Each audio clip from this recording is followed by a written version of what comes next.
Suka tak suka kena ikut ketetapan Allah. Allah tak bagi pilihan kat kita. Sembahyang sehari 5 waktu tak boleh pandai-pandai nak bagi jadi 4. Wa ma kana lil mu'minin wala mu'minatin idza qadallahu wa rasuluhu amra ay yakuna lahumul khiyaratu min amrihim wa may ya'sillaha wa rasulahu faqad dhalla dhalalan mubina. Surah Al-Ahzab surah ke-33 ayat 36. Tu dalil bang, kita tidak diberi pilihan. Saya terjemah. Dan tidak harus seorang lelaki beriman dan juga seorang perempuan yang beriman.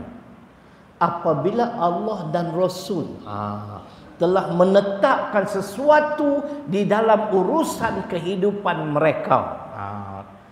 Sehari 5 waktu sembahyang, Ramadan kena puasa, cukup haul, cukup perkiraan kena keluar zakat, ada kemampuan pergi haji dan umrah. Itu ketetapan Allah. Arak haram, judi haram, riba haram.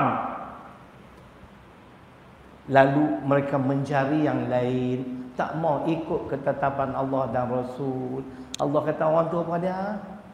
Orang tu pertama derhaka. Yang kedua sesat abang weh. Nak tahu siapa sesat? Doktor Duk Semang pandai biar abang depa tengok ayat 36. Siapa yang tak ikut perintah ni sesatlah. Kita tak diberi pilihan.